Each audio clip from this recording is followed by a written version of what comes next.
강단에서 천국이 얼마나 좋은가를 아주 힘있게 설교를 하셨습니다. 아래 자리에서 그 설교를 가만히 듣고 있던 할머니 한 분이 이렇게 말했습니다. 그렇게 좋으면 자기나 빨리 가지, 이렇게 얘기를 했습니다. 자, 빨리 가든 늦게 가든 우리 모두는 반드시 천국에 들어가야 된다는 이 사실을 꼭 마음에 새기시기를 주님으로 축복합니다. 예. 자, 그런데 여러분, 천국에 들어가게 되면 여러분 좀 보고 싶은 사람 있지 않습니까? 어떤 사람 보고 싶으세요? 우리 성경에 보면 아브람도 나오고 요셉도 나오고 수많은 사람들이 기록되어 있는데, 저 같은 경우는 천국에 가면 꼭 한번 만나보고 싶은 사람이 요셉입니다. 얼마나 얼굴이 잘생겼길래 그렇게 보디발의 아내의 마음을 그렇게 쏙 빼놓았을까? 성경은 이렇게 말씀하죠. 요셉이 어떠냐? 용모가 뛰어나고 아름다웠다. 이 성경에 말하는 이 용모가 대단하게 잘생긴, 요즘 말하는 꽃미남의 원조가 이 요셉이 아니겠나, 그런 생각을 해봅니다. 근데 요셉은 얼굴만 잘생긴 것이 아니라 이 구약 성경에 나오는 인물 가운데 예수님을 가장 많이 닮은 사람이 누구예요? 요셉이에요. 그리고 우리 구약 성경에 나온 인물들은 예수님의 모습들을 다 하나 정도를 가지고 있는 그림자다, 이렇게 표현하지 않습니까? 그 가운데 예수님의 삶을 가장 많이 닮은 사람이 누구냐? 요셉이죠. 흠이 없는 사람이잖아요. 그럼 요셉이 도대체 어떤 사람이냐? 자, 여러분, 요셉 이렇게 얘기하면 어떤 단어가 떠오르세요? 머릿속에? 요셉과 관련이 깊은 단어를 하나 들라 그러면 어떤 단어를 들 수 있냐 그러면 형통이라는 단어입니다. 요셉 이렇게 하면 자신뿐만 아니라 다른 사람을 다 형통하게 만드는 사람이 누구냐? 바로 요셉이죠. 자, 그런데 이제 그래서 창세기 39장 우리가 본문을 좀 읽어보면 이 본문 가운데 형통이라는 단어가 굉장히 많이 나와요. 이 한 장에서만 형통이라는 단어가 쭉 이어져 나오는 것을 우리가 볼 수가 있죠. 그런데 요셉의 삶을 형통하다고 성경은 말씀하고 있는데, 실제로 우리가 요셉의 삶을 점검해 보면 정말 형통하나? 이런 생각이 들 수가 있어요. 왜 그러냐? 자, 보십시오.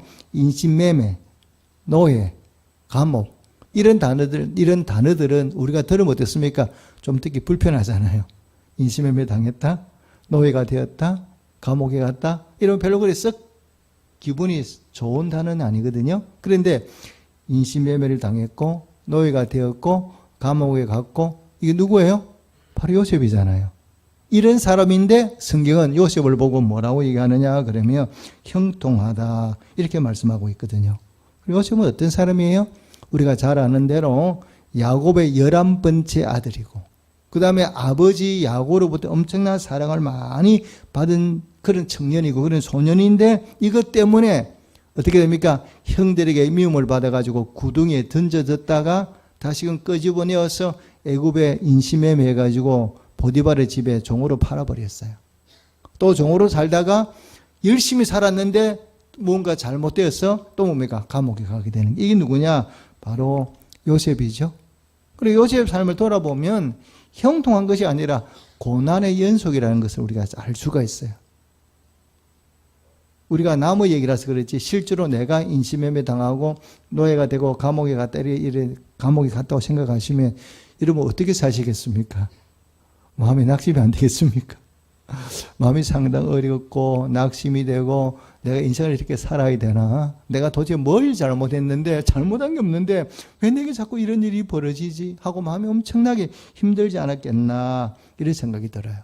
또 사람은 어떻습니까? 어려움을 만났을 때 그래 내가 누군가 좀 기댈 대상이 있고 의논할 대상이 있으면 그래도 좀 괜찮은데, 요셉은 그것도 아니잖아요. 애굽에 자기 말고 아는 사람이 없어요. 부모도 없고 형도 없고 엄마도 없고 의지할 만한 그런 대상이 없었으니까 참 힘들었겠죠. 요셉의 나이가 몇 살이었어요? 그렇게 인신매매 당해서 애굽으로 팔려올 때 나이가 17밖에 안 됐거든요. 그런 어린 나이에 그런 험한 꼴을 당했으니까 얼마나 요셉이 힘들었겠습니까? 근데 성경에 보면요, 요셉은 그 힘든 세월을 잘 이겨냈어요. 잘 이겨내고 결국 뭐가 되느냐? 총리가 되죠. 이 성경은 그렇게 기록되어 있잖아요. 우리 같으면 그게 쉽지 않을 텐데 요셉은 힘든 세월을 잘 이겨내고 결국은 애굽의 총리가 되었던 것을 성경이 말씀하고 있거든요. 이러면 우리가 세상을 살아가다가 내가 어려움을 겪고 억울한 일을 만나요. 그럼 여러분 어땠습니까? 그게 마음이 되게 힘들잖아요. 내가 뭘 잘못해서 벌을 받고 내가 뭘 잘못해서 어떤 뭡니까 힘든 일을 겪으면 나름대로 괜찮은데 나는 별로 잘못한 게 없는데 억울한 일을 당했는데 이것도 한 번도 두 번이야. 이런 일들이 계속 반복이 된다 그러면 얼마나 마음이 힘들고 또 여기서 우리가 매해서 어떻게든 이걸 좀 벗어나 보려고 내 억울한 사정을 좀 누군가 얘기해서 이걸 좀 벗어나 보려고 우리가 노력하겠죠. 근데 그렇게 노력했는데 그 일이 안 되면 우리 입에서 뭐가 나오겠습니까? 한숨이 나오든지 아니면 불평과 짜증이 나든지 이런 일이 벌어지겠죠. 그런데 요셉의 삶을 점검해 보면 그렇지가 않은 것 같아요. 형들에게 미움을 받아서 죄 없이 임시매매 당했고 또 보디발 아내에게 뭡니까 사랑을 받았는데 그 사랑이 올바른 사랑이 아니다 보니 거절을 했던 이것 때문에 어디까지가 감옥까지 가게 되죠. 우리 같으면 어떻습니까? 형들에 대해서 보디발의 아내에 대해서 미움과 어쩌면 더 심한 원한도 우리 마음에 가질 수 있을 거예요. 근데 요셉 보면 그러지 않다는 거예요. 그렇지 않고 그 힘든 일을 잘 이겨내고 살아가거든요. 그리고 하루하루를 열심을 다해 살아가고 최선을 다해 살아가요. 자, 요셉의 삶이 어땠나 우리 한번 지켜보면요. 자, 여러분 창세기 39장 4절 말씀을 한번 읽어보겠습니다. 4절 말씀입니다. 창세기 39장 4절 말씀을 함께 읽겠습니다. 한 절입니다. 시작. 요셉이 그의 주인에게 은혜를 입어 섬김에 그가 요셉을 가정 총무로 삼고 자기의 소유를 다 그의 손에 위탁하니. 아멘. 자, 형들에게 미움을 받아서 애굽으로 종으로 팔려왔잖아요. 엄청난 상처 가운데 살아가는데도 그런 걸 다 놓아버리고 잊어버리고 어떻게 얼마나 열심히 살았는지 그 주인인 보디발이 보니까 정말 청년이 너무 신실한 거예요. 그러니까 쟤한테는 우리 집의 모든 살림살이를 쟤한테 맡겨도 되겠구나 이렇게 신뢰를 할 만큼 요셉이 어떻게 살았다고요? 열심을 다해 살았고 최선을 다해 살았다는 걸 보여주고 있잖아요. 또 감옥에 갔어요. 감옥에 갔는데 또 감옥에서 어떠냐? 어떻게 살아요? 얼마나 열심히 사는지, 얼마나 신실하게 사는지 그곳에 가서 또 간수장이 요셉을 인정해서 모든 일들을 요셉에 다 맡겨버려요. 그리고 요셉은 보디발의 집에서 뭐 할 때? 종으로 살 때도 감옥의 죄인으로 살 때도 조금 더 살아가는 모습이 변함이 없어요. 여전히 열심을 다해 살아가고 여전히 많은 뭐가 어떻게 삽니까? 하나님께 감사하며 살아가는 그런 모습들을 우리가 잘 알 수가 있죠.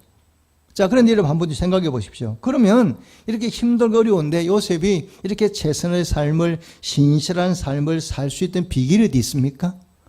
요셉도 사람이다 보니까 상처가 될 수도 있고 힘들고 어려운 게 사실인데 그것을 잘 이겨내고 어떻게 이렇게 신실하게 사느냐 이렇게 물어보면 뭔가 비결이 있겠죠? 그럼 그 비결이 뭐냐? 성경이 나와 있습니다. 자, 여러분 어디를 한번 읽어보냐면요. 자, 39장 23절 말씀 한 점을 읽겠습니다. 39장 23절 말씀입니다. 함께 읽겠습니다. 시작. 간수장은 그의 손에 맡긴 것이 무엇이든지 살펴보지 아니하였으니 이는 여호와께서 요셉과 함께 하심이라. 여호와께서 그를 범사에 형통하게 하셨더라. 아멘. 자, 요셉이 보디발의 집에 있을 때도 그렇고 감옥에 왔을 때도 그렇고 공통점이 있어요.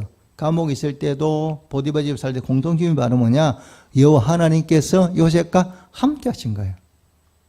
그러니까 요셉이 힘들고 어려운 상황 가운데서도 그걸 잘 이겨내고 그가 신실한 삶을 살 수 있는 비결이 뭐냐? 이렇게 물으면 딱 한 가지. 여호와 하나님께서 요셉과 함께 하셨다. 이렇게 말씀하고 있거든요. 자, 여러분 하나님이 함께 하시면 어떤 일이 벌어집니까? 하나님이 함께 하셨다. 그럼 여러분 어떤 일이 벌어집니까? 하나님이 함께 하셔 나오고 그럼 하나님이 나하고 함께 내 옆에 계시는데 하나님 아무것도 안 하고 그냥 가만히 서 계시는가? 그건 아니겠죠? 하나님이 우리와 함께 하시면 하나님이 뭘 하시느냐 그러면 하나님이 함께하는 그 사람에게 은혜를 베풀어 주셔요. 믿으십니까? 이 꼭 기억하셔야 돼요. 왜 하나님이 우리와 함께 하셔야 되고 꼭 함께 해야 돼요. 왜? 우리는 내 입만 살아갈 수 없거든. 하나님이 나와 함께 하시면 하나님 가만히 계신 것이 아니라 반드시 내게 뭐냐? 은혜를 베풀어 주시거든요. 그래 우리는 어떻게 사느냐? 매일매일을 하나님 은혜로 사는 존재거든요. 요셉이 힘들고 어려워도 어떻게 그것을 잘 이겨냈냐 그러면 하나님 함께 하셨어. 함께 했다는 얘기는 다르게 표현하면 하나님이 요셉에게 은혜를 베풀어 주신 거예요. 어떤 은혜를 베풀어 주셨어요? 힘들고 어려운 상황 가운데서도 낙심하지 않고 열심히 살아갈 수 있도록 용기를 북돋아 주신 거예요. 자, 우리가 세상을 살아가는 동안에 힘들고 어려움을 겪을 때 우리가 뭐라고 많이 표현하느냐? 상처받았다 이렇게 얘기를 해요. 특히 우리가 세상 살아가는 힘든 게 바로 뭐냐? 사람과 사람과의 관계 때문에 힘들어하잖아요. 그래서 누군가 나에게 힘든 말을 하는 거예요. 그 말을 들으면 내 입에서 어떤 얘기가 나옵니까? 그 사람 때문에 내가 상처받았어 이렇게 얘기하거든요. 그런데 교회 오면 이상하게 교회 오면 상처받았다는 사람들이 많어. 그러니까 이 상처받은 사람 특징이 바로 뭐냐? 상처받은 뭐냐? 나 교회 안 나올래. 또 어떤 사람은 나 교회 옮겨갈래. 그 사람 보기 싫어. 나에게 상처 준 그 사람이 보기 싫어서 뭐냐? 교회를 딴 데 옮기겠다고 얘기하는 사람들 가끔 있거든요. 우리 교회는 그런 분이 안 계시지만은. 자, 그리고 상처를 받으면 상처받았다는 얘기는 뭐냐? 그 아픔이 내게 그냥 빨리 씻겨 없어져야 되는데 가슴에 응어리져 남아있는 게 상처받는 거거든요. 상처가 회복이 안 돼. 그대로 아픔이 내한테 그대로 남아있으니까 그 상처 때문에, 그 아픔 때문에 그 사람 얼굴 보기 어려워. 이게 상처거든요. 자, 요셉 같은 경우는 어떻습니까? 형들에게 인신매매를 당했고, 보디발의 아내 때문에 감옥에 왔어요. 자, 이 상처가 큽니까? 작습니까? 대답 한번 해보시죠. 큽니까? 작습니까? 엄청 크잖아요. 그러면 상처받은 사람 특징이 뭐냐? 별로 안 만나고 싶어. 사람하고 안 사귀고 싶어. 이런 사람 우리가 많이 그러잖아요. 나 그냥 안 나갈래. 가기 싫어.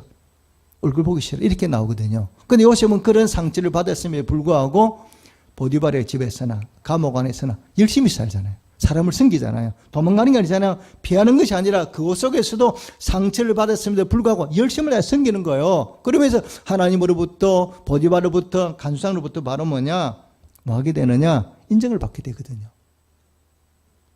자, 이것이 바로 하나님 은혜거든요. 상처를 받았지만 그 상처에 얽매이지 않고 자유하게 되고 그 상처에 뭡니까?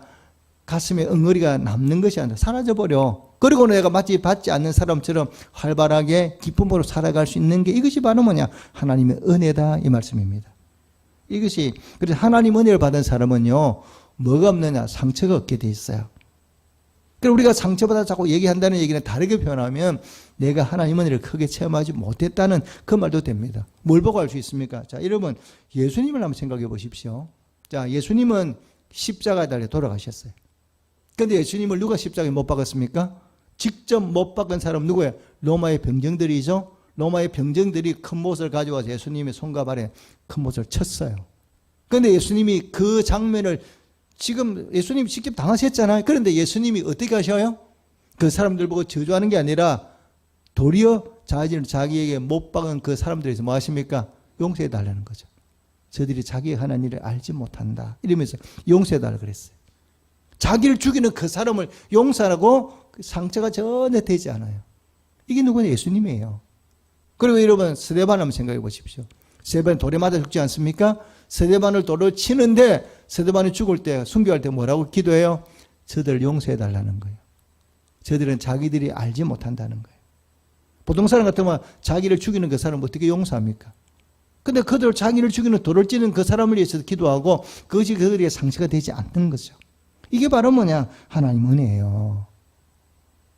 그러니까 하나님 은혜를 받으면 어떤 힘들고 어려워도 그것이 내게 상처가 아니라 그걸 극복하고 남을 만한 능력을 우리에게 주어지는 것, 이것이 하나님 은혜라는 사실을 꼭 마음에 새기고 날마다 내 삶의 자리에서 하나님 은혜를 구하는 성도들이 되시기를 주님의 축복합니다. 왜 그렇습니까? 우리는 가정에 남편과 아내끼리 살다 보면 상처가 되잖아요. 또 직장에 가서 직장 사람들과 살다 보면 또 상처가 되거든요. 또 아이들은 학교 가서 살다가 또 상처가 돼요. 매일매일 우리는 그냥 살아가는 동안에 사람과 사람이 부딪히면서 아픔을 겪어요.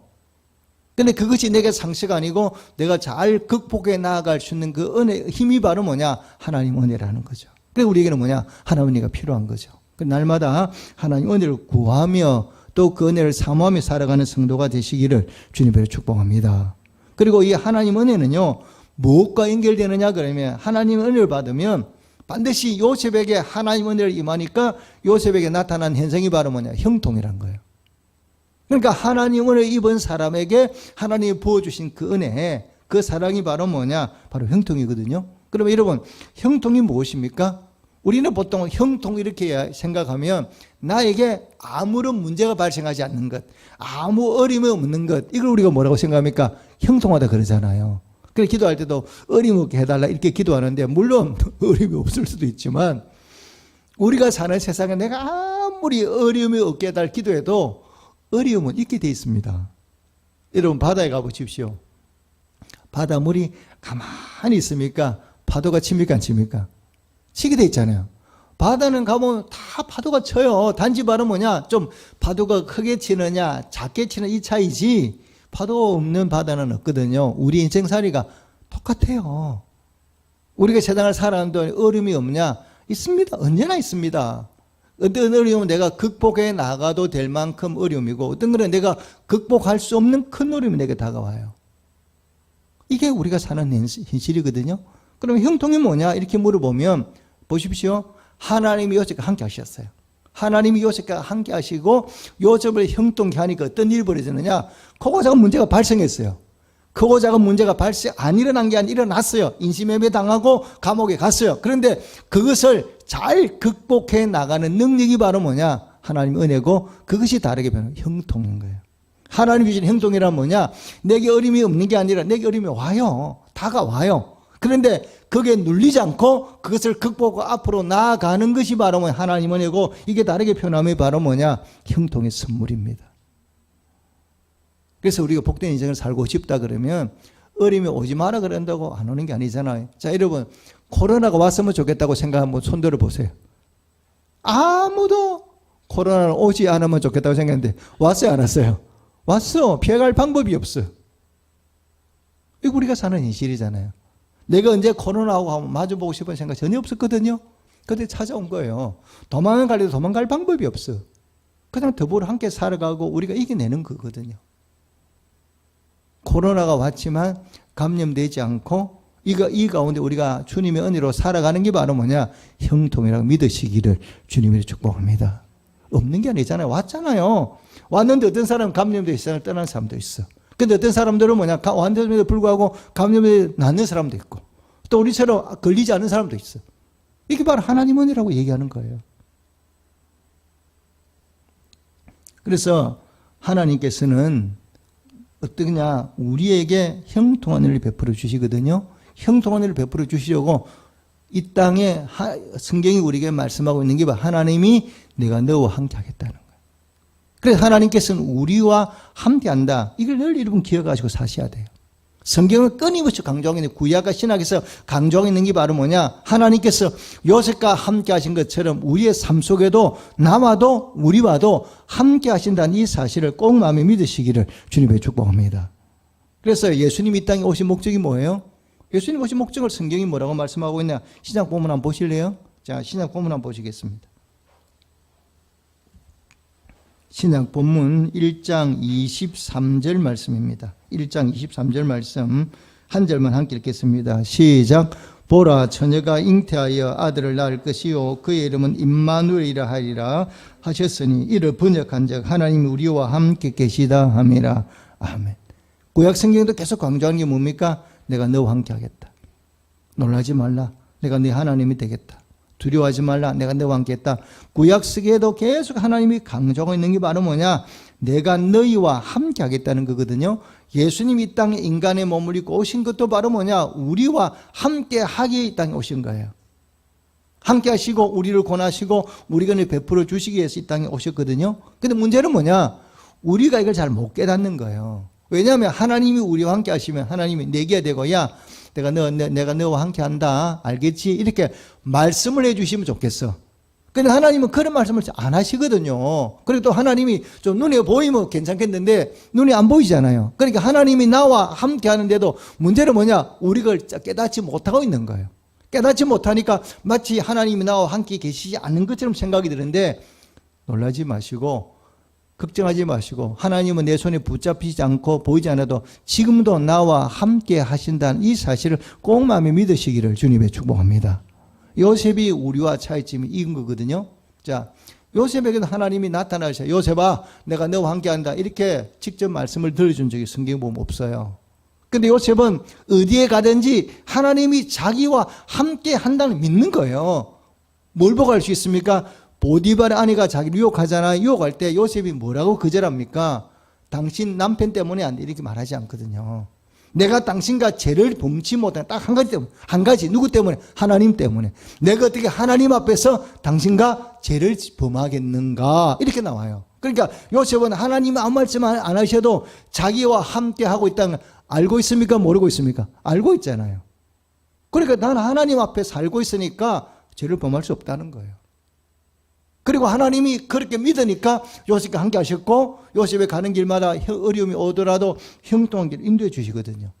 이걸 마음에 믿으시고, 우리는 날마다 생활 가운데 하나님이 나와 함께 하시고 지금도 나를 지키시고 인도해 주시는구나, 이걸 믿고 하나님 앞에 감사하며 하나님과 교제하며 살아가는 성도가 되시기를 주님으로 축복합니다. 그래서 우리가 살아가는 동안에는 하나님 우리와 함께하는 내가 때로는 잘 못 느껴요. 그런데 때가 되면 하나님이 함께하는 걸 보여주는 거예요. 자, 여러분 보십시오. 사도행전 10장에 보면 고넬료라는 사람이 나옵니다. 이 고넬료는 매일 날마다 시간을 정해놓고 기도하고 구제하는 사람이에요. 근데 한 번도 하나님이 고넬료에게 내가 네 기도 들었다 이렇게 말씀한 적이 없거든요. 아무 말씀 안 하세요. 그럼에도 불구하고 고넬료는 날마다 기도하고 구제하고 하나님을 경외하고 살았더니 때가 되니까 천사를 보내서 하나님 뭐라고 말씀하십니까? 내 기도를 들었고 네 구제를 보았다, 이렇게 말씀하잖아요. 때가 되면 하나님이 말씀을 하세요. 내가 너와 함께 하심을. 우리도 마찬가지거든요. 지금 당장에 하나님이 나와 함께 하는 걸 우리가 잘 모르지만 어느 날 때가 되면 하나님 때로 우리가 어떤 모습으로든지 하나님께서 우리와 함께 한다는 이 사실을 꼭 말씀하시고 보여주신다는 사실을 꼭 마음에 믿으시고 날마다 주님과 교제하고 기도하며 그렇게 살아가는 성도가 되시기를 주님의 축복합니다. 자, 코로나19로 인하여 우리가 지금 어려움을 겪고 있어요. 하나님 아무 말씀 안 하시잖아요. 그렇지만 하나님은 지금도 우리와 함께 하십니다. 이걸 기억하셔야 돼요. 그리고 우리가 반드시 기억할 게, 여러분 기억하셔야 될 것이 하나가 있어요. 이게 바로 뭐냐? 하나님의 섭리예요. 이 땅의 모든 것이 하나님의 손 안에 있고 하나님의 섭리 안에 있다는 이 사실을 여러분 꼭 마음에 믿으시기를 주님으로 축복합니다. 근데 우리는 대부분은 어떻습니까? 고난은 싫어하잖아요. 우리는 고난이 온다 이러면 다 도망가고 싶어.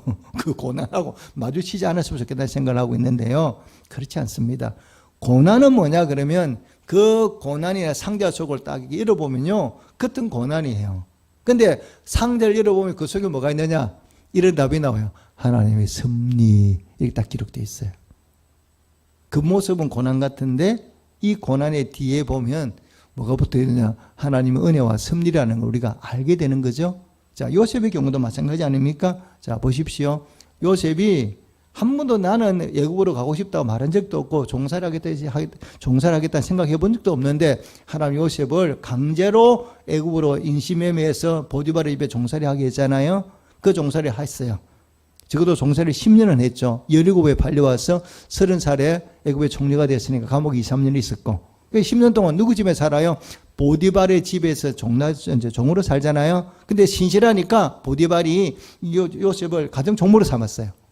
자, 근데 보디발이 어떤 사람이냐? 성경에 보니까 애굽의 바로의 친위대장이라고 그랬거든요. 요즘 말로 바꾸면 뭐예요? 청와대 경호실장쯤 되는 거죠. 자, 그러면 경호실장 되면 힘이 있어요, 없어요? 힘이 있죠. 실세죠, 실세. 그러니까 그 보디발 집에 가정 종으로 사니까 애굽의 많은 사람들이 그 집에 찾아올까요? 안 찾아올까요? 다 높은 사람이 다 찾아오죠. 그러니까 애굽 그 보디발의 집에 살면서 애굽의 높은 사람을 다 만나보는 거야. 왜? 가정 총무니까 안 만날 수가 없어. 주인을 찾아오니까 중간에 뭐 찾아온 사람을 다 만나게 되죠. 그러니까 높은 사람을 만나다 보니까 애굽의 사람을, 우리 말은 높은 관리들 얼굴을 다 알고 있는 거예요. 이미 다 얼굴을 다 익히 알게 됐죠. 자, 그러다가 감옥으로 갔어요. 감옥에 내려가니까 이제는 뭡니까? 그때 겉으로 보지 못한 애굽의 어두운 면들, 그 다음에 뭡니까? 억울하게 죄를 갖춰온 사람들을 또 알게 되는 거죠. 거기서 또 누구를 만나느냐? 떡 맡은 가는장, 술 맡은 가는장을 만나게 되잖아요. 이 두 사람 왕의 실세거든요. 왕의 실세인데 이 두 사람을 만나니까 왕궁에 가라는 일을 알까 모를까 또 다 알게 되는 거예요. 바로 어떤 사람인지. 그러니까 이 요셉은 감옥과 보디발에 있는 집 안에서 애굽이 어떻게 돌아가는지, 왕궁이 어떻게 돌아가는지 다 알게 되는 거죠. 그 다음에 하나님 그 요셉을 부르다가 뭘 만드세요? 총리로 만드시죠. 자, 여러분, 총리가 되면 나라를 다스려야 되는데, 나라를 잘 다스리려면 나라의 정세를 잘 알아야 돼요, 몰라야 돼요? 알아야 되잖아요. 근데 이미 총리가 됐지만, 총리는 처음이지만 이미 요즘은 13년 동안에 감옥과 보디발의 집에 애굽 전체를 다 파악하고 있는 거죠. 파악하고 있으니까 총리를 맡겨도 업무를 잘 뭡니까? 간장에 나갈 수가 있잖아요. 아무것도 모르는 사이에 맡겨보십시오. 할 수가 없어요. 그런데 13년 세월 동안에 그가 감옥에서 보디발의 집에 이미 애굽의 세계가 어떤 나라인지 다 알고 있으니까 총리를 맡겨도 아주 손쉽게 그 일을 잘 감당해 나가는 거예요. 그러면 감옥에 보낸 것도 보디발의 집에 가게 한 것도 누구의 섭리라고요? 하나님의 섭리라는 사실을 우리가 이해할 수 있잖아요. 이게 하나님의 섭리인 것을 성경이 우리에게 말씀하고 있거든요. 자, 코로나19가 왔는데 이 코로나19 동안에 우리가 지금 어려움을 겪고 있어요. 그래서 하나님은 한 번도 말씀을 안 하셔요. 왜 코로나19를 보냈는지, 어떻게 됐는지 아무 말씀하지 않지만 우리가 하나님을 믿고 신뢰하고 시간이 지나보면 하나님이 왜 이런 일이 벌어졌는지, 우리가 이걸 어떻게 잘 이겨내야 되는지를 시간이 지나면 알게 되는 거예요. 항상 하나님은 지나고 보면 입을 다물고 계시지만 시간이 지나고 보면 하나님 왜 우리한테 이런 고난을 주셨나, 왜 이런 어려움을 우리가 겪게 하셨는가 저절로 깨닫게 만드시는 분이거든요. 그래서 우리가 이 코로나19를 겪으면서 여러 가지가 힘들고 어렵지만 어떻게 해야 되느냐, 여러분 감사하는 마음을 가지고 하나님 나와 함께 하신다는 이 사실을 마음에 꼭 새기시고 잘 이겨 나아가시고 또 주어진 삶의 자리에서 최선을 다해서 신실하게 살아가는 성도가 되시기를 주님의 축복합니다. 여러분, 우리가 음식을 먹을 때 어떤 음식을 먹기 좋아해요? 우리는 다 내 입에 맞는 음식 좋아하잖아요. 자, 입에 맞는 음식은 뭐가 좋습니까? 달콤한 거, 그죠? 기름진 음식, 이런 거 맛있잖아요. 먹으면 그거 먹고 싶어 하거든요. 그런데 그걸 먹으면 어떻게 돼요? 건강에 문제가 생기죠. 그래서 내가 건강하려면 어떻게 해야 돼요? 좀 맛은 없지만 유기농, 야채 이런 걸 먹어야 돼. 그러면 몸이 건강하게 돼 있잖아요. 하나님 어떤 분이 아세요? 우리는 기도할 때 어떻게 기도합니까? 내가 원하는 걸 달라 그래요. 하나님 앞에. 내가 원하는 걸 달라고 기도하거든요. 그럼 하나님은 내가 원하는 걸 주나요? 나에게 좋은 걸 주나요? 대답해 보십시오. 하나님은 기도 응답할 때 내가 원하는 걸 주세요. 내게 좋은 걸 주세요. 좋은 거 주잖아요. 그럼 우리가 받을 때는 당장에 뭘 몰라. 근데 시간이 지나고 보니까 나한테 유익하거든. 그래 우리는 뭘 기도할 때 항상 우리는 죄인이기 때문에 내 욕심대로 구하는 거예요. 내가 좋은 거 달라 그래. 내 마음에 드는 건 달라 그래. 하나님은 그렇게 안 주세요. 내가 원하는 걸 주시는 것이 아니라 내 삶이 유익하고 내게 좋은 걸 주시게 돼 있어요. 우리 마찬가지하면 어린아이들이 뭐 달라 그래 엄마가 이거라 못 먹이는 거야. 왜? 몸이 안 좋으니까 줄 수가 없어. 애들은 달라고 쪼르지만 엄마는 못 주거든요. 왜? 이거 내 아이 몸이 안 좋으니까 못 줘. 똑같아요. 지금 이 상황이 힘들고 어려워도 시간이 지나고 보면 이것도 우리에게 반드시 유익이 되는 상황이 될 수밖에 없습니다. 왜? 하나님의 그 섭리이기 때문에. 그래서 여러 가지 힘들고 또 경제적으로 어려운 면도 많이 있지만 꼭 기억하십시오. 하나님이 지금도 나와 함께 하신다.